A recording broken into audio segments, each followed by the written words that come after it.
The Easter long weekend meets low prices at Dan Murphy's. That's right, whether you're headed to Whoop Whoop or just staying put, Dan's have gotcha on the long weekend.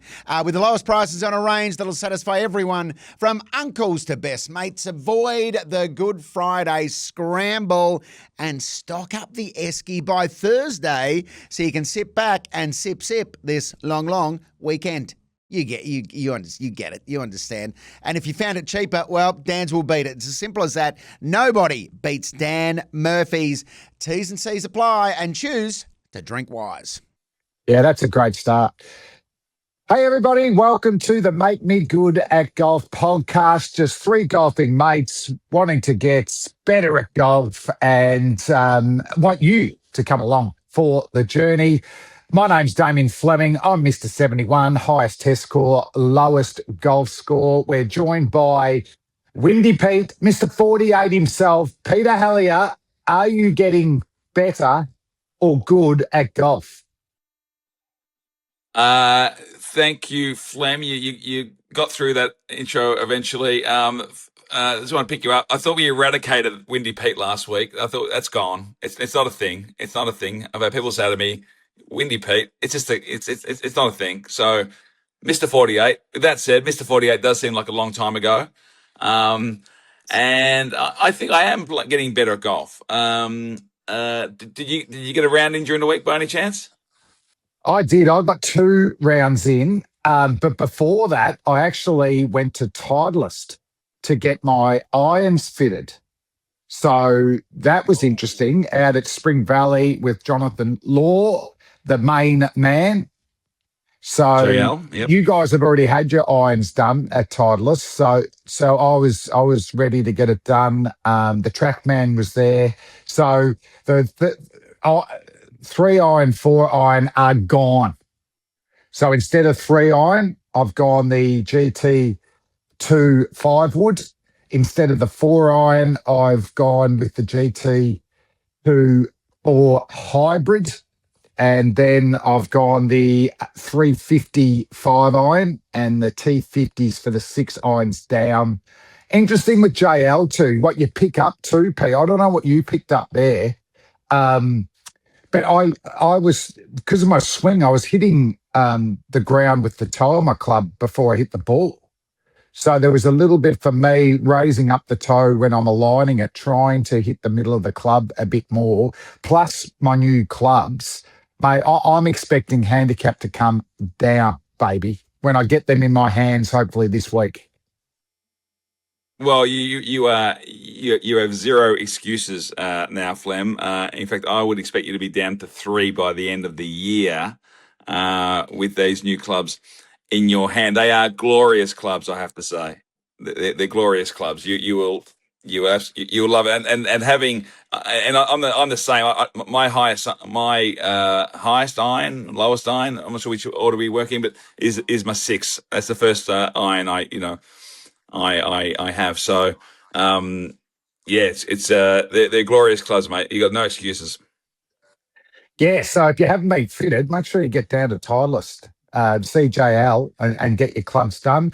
Hey, one of my rounds was for Titleist at the Heritage Pro-Am. So it's just got completed yesterday. So the course is absolutely beautiful out there at the Heritage. I played with a man who come equal third yesterday, Matthias Sanchez. What a superstar name that is. So Matthias off the tee. It come equal third. Little bit of social media for future golf. So a third placing, we're going to be happy with that.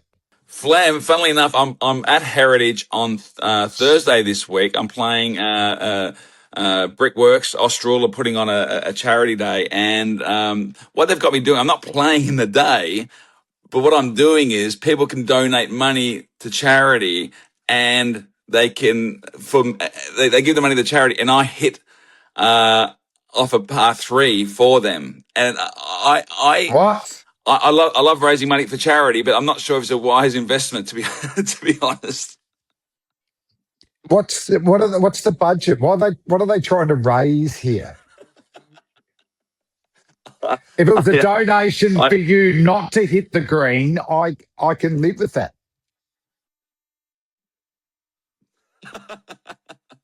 Well, this is what I'm going to pitch, and tell me if you think this is fair. That you make the donation, okay? I hit off the par three, I tee off, and wherever I put it, whether I put it on the green, whether I chunk it 10 meters, that shot doesn't count. It's like you get an extra shot. You get an extra shot, and wherever I put it, the next shot is your first shot. So if I put it next Okay. to the hole and you tap in, that's a one. That's a one. That seems fair to me. I think that's okay, isn't it? Would they be comfortable with that? I would hope so, because I'm not comfortable with the other version of it, to be honest. But with that said, Flem, with that said, I played around yesterday at Ooh. Yarra Bend, glorious Yarra Bend. In fact, I think I got some footage. I just took a little bit of a photo. It was have a look. Have a look at this. The vibe here at Yarra Bend. It's just, mate. The umbrellas are out. People were on beanbags. People were on the putting green, on the driving range. The sun was out. The course was full. It was just another reminder of how much golf is just exploding. It was just a perfect day for golf, A festival. and everyone A thought festival so, of golf. and everyone was on course. It's a festival of golf, absolutely. Played with my brother, Mark, my brother-in-law, Rowdy, and a young bloke, Arando, Billy. Billy is 15. How's this? Talk about golf exploding. Billy's 15 and lives in East Melbourne, and made his way out to Fairfield, the Yarra Bend, to play by himself with a couple of old randos, and he's playing off 10. He's 15, and he hits a lovely ball. And he apparently he's only been playing for about a year after a broken wrist. Had a broken wrist, played, and he's been playing for the last year. He's got himself down to 10, and Wow. hits a lovely ball. So a bit envious, to be honest. What was your daily handicap? How did you play? Well, I played off my handicap, which is 25.2. And I played well. In fact, Flem, I thought of you a bit because I got off to a pretty good start. And I was like, I thought of you a bit because my demons, after getting off to a good start, were like, this won't last. This won't last. Maybe I should make a joke about how it's not going to last. I was like, no, don't be positive. You've got this. Yes. yes. The shark. What would the shark say?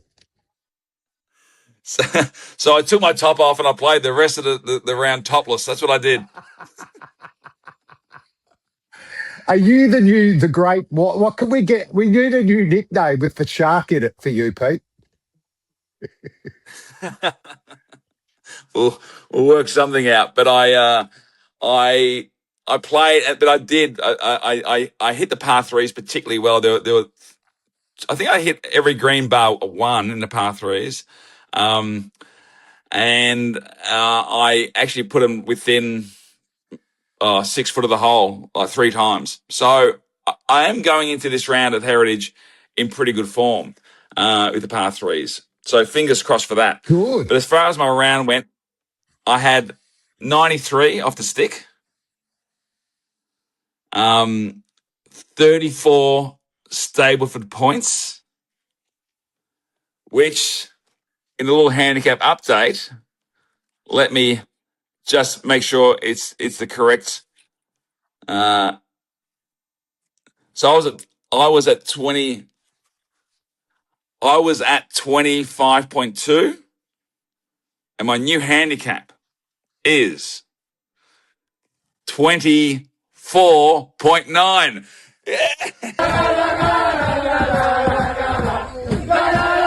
this the first time under 25? Ole, ole, ole, ole, ole.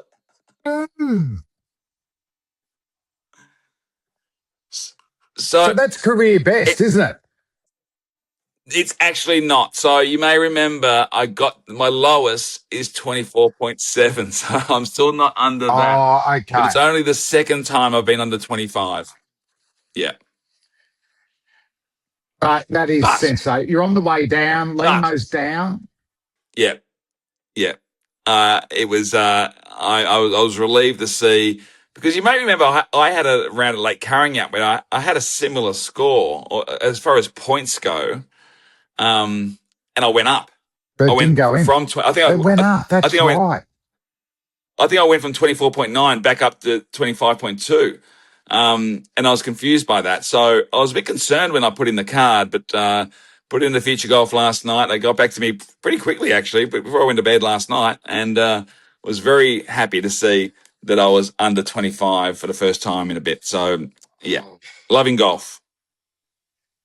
How good is it when you check and your fingers are crossed just to hope it goes down? Yeah, yeah, yeah. There was a little golf etiquette thing that came up, Flem, that I wouldn't mind getting your opinion about. Yesterday there was two groups in front of us who they were obviously all together, and they were an international mob. To be honest, they were Americans, South Africans, English, Aussies, all playing together, which is great. They all seem like a good pack of blokes, but they were, for whatever reasons, they were being a bit slow. They were being a bit slow. Now I'm not sure what was happening up ahead of them, so I'm not even saying it was their fault. But we got to one tee, and there was like eight or four carts, and they were all kind of waiting to hit off. And so we had to wait a while, and they eventually all hit off. And one of them said, "The next one's a par three. We'll let you hit through." And we're like, "Okay." I said, "That'd be great, mate. That'd be awesome." Um, and then that was never happened. The offer went away. It just. So what is the etiquette when you make the offer? You can hit through next hole. Do you? Yeah. You know, you have to see, you got to see it through, don't you? Yeah. And I mean, they can tee off on the par three, then wait for you to tee off. You play your balls and you're going. That's what I thought was going to happen. That's what I thought was going to happen as well, to be honest, because they did that, and that's fine. I saw them doing it because you can see from the hole. Okay, they're hitting up on the green, fair enough. And then there was no call through. There was no waving us through. So yeah, I mean, And it didn't. did you It did. eyeball that guy again? Did you see him again? Was it uncomfortable, or at the end, what happened?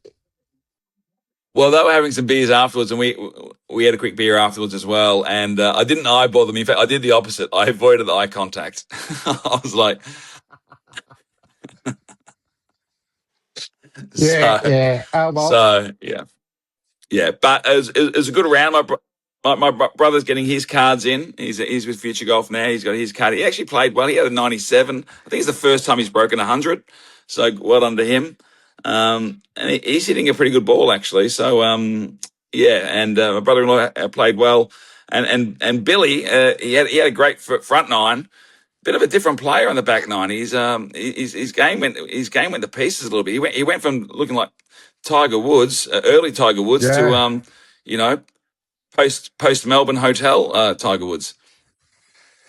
Wow. Was it about the time you didn't get let through on the par three? Did he drop his bundle after that? Did he lose momentum? No, it was a little bit later. That I reckon it was probably the last five holes. He went from like clunking every shot to genuine shanks. And Billy, I know you'd be watching because we're talking about the podcast, and very impressive young man, impressive young bloke, an impressive golfer. He'll learn from this. He'll learn. Yeah. I think he picked up some bad habits from watching three old blokes who are trying to get good at golf. He's already good at golf, so maybe he picked up some bad habits. My advice for the young fella: play with people better than you. Yeah, it's good. It's good advice. I mean, you based your whole cricket career around that as well, didn't you? You're breaking up a bit. Sorry, yeah, I'm only joking. You're right. I tell you what, when you're playing cricket with McGrath, Ponting, Gilchrist, the Wars, I reckon it did improve me. Bowling to Tendulkar, Lara. Hey, I didn't have that at I Riversdale realised. during the week. Sorry, I realized when I said that I was making a joke, but then when I did the sums, it's like it's probably true actually. Like you were playing in the golden age of Australian cricket, and that's not a sledge. It's just that you were playing in the golden age of Australian cricket. It's actually true. Yeah, yeah. If you think, I was thinking, I was a while ago, my last test match, I think it was the batting order was Hayden, Slater, Langer, Mark Waugh, Steve Waugh, Ponting, Gilchrist, Warren, myself, Gillespie and McGrath. I'm the only non-Hall of Famer there.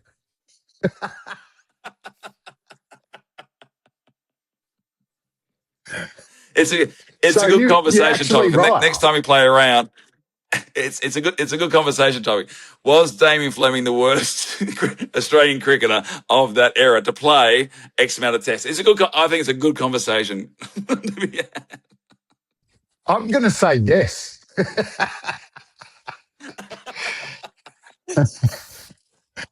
The Easter long weekend meets low prices at Dan Murphy's. Stock up early to avoid the Good Friday scramble so you can kick back and sip this long weekend.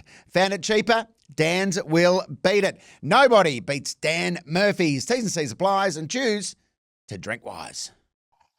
Hey, let's get it back to mate, golf. Did you get? I had a Did you get a round round in? at Riversdale. Yeah, I got a round at Riversdale.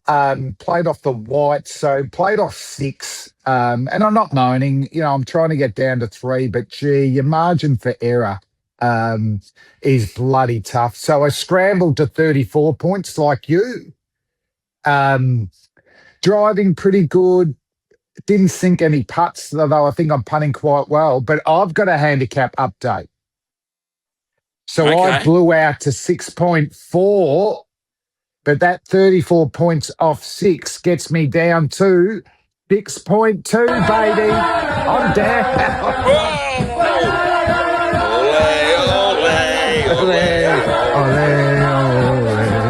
Ole. So, mate, we're coming down. We're living the title, make me good at golf, aren't we? Absolutely, we are doing ourselves proud. We're doing the pod proud, our sponsors proud, our audience proud, and it's only up from here. When I say up, I think I mean down. But whatever we want down, whatever direction we're heading in.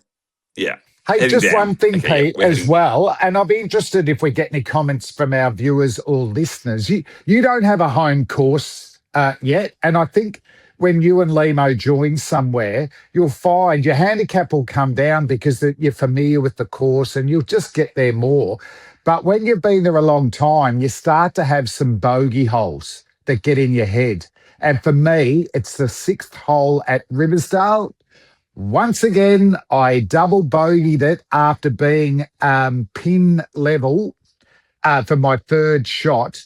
But what it is, it's a tight tee shot. It's a par 5, about 488 metres. So, if you draw it, you go in the bunker. If you fade it a bit, it goes into the rough. You can still get yourself out, but it's a very skinny green. So if you're short, it runs all the way down. Up the back, you're dead. But sideways, it's that skinny. You've got to basically play a flop shot or putt really well. So my goal with my new Titleist clubs is that I'm going to birdie you hole 6. I just want to make it public that I'm going to take you on because you are costing me 36 points and you're in my head. So I've got to get over that, Pete. And it's a little bit of a lesson for you. Once you join a club, I bet you'll have a couple of holes that get in your head. Well, I mean, Yarra Bend is the course I play the most. It's my local public course, and I am actually now a member there, and as is Limo at Yarra Bend. So it's certainly a course we play a lot, and there's a hole that you'll be aware of. It's a par 3. It is the 7th there, and or is it it's the 8th actually, the 8th. And if you hit it right, you are basically on the next fairway. It's a massive slant down, and even if you hit the green, you are a chance of. There's a big slope on one side of the Yeah. green, so if you hit it too far left, it can roll off the green down the slope. And it gives me nightmares, that one, because the last thing you want to do is even just have to walk all the way down that slope and try to hit back up. So that's the one that I think Yeah. once I've hit the green, there. So, that's the one that gets in my head. So, but I love what you're saying about our listeners. If you have a bogey hole, maybe shoot your bogey hole, and for us, and take us through why it's a bogey hole, and shoot it, and we can, and maybe, we can show you playing that bogey hole. Hopefully you can edit it a little bit for us, and we can provide some feedback perhaps. And if you do get over that bogey hole and get a hole in one, be videoing. We've got the Drummond, haven't we? Legendary Moment Award. So make sure you send Always that be in for filming. that. Always be filming. Hey, and talking about filming, I've got a little bit of filming here. My son Braden played at Latrobe yesterday, and on one of their par threes, they've got Lovely. a great little invention where you QR code $3 to go in the running to win $9,000 if you get a hole in one. So I think we've got the vision of Braden having a hit now, and not a bad little swing from the young fella. And because he didn't get on the green, can you see? What's his name from Pulp Fiction? Just sort of no good there. So they've even got food fitting. But what about that? What a great idea to be able to go in for a hole in one, and you get a free video. Like if you get one, it's on video for you. Yeah, it's fantastic. That is. I love. When I came back from Amsterdam, we had the little broken tee boxes. We had the sauna on the Yeah. 9th in Japan. They got the flags that you can aim for. I want to see more invention going on Aussie courses. And I think, well done, Latrobe. I think that is a great one. Well, what about that, boys? Our handicaps are going south, you and me. We'll get an update from Limo. Hopefully his is going down as well. But we're living the title, and that is make me Good at good golf. We gotta get back in the studio. It's easier in the studio.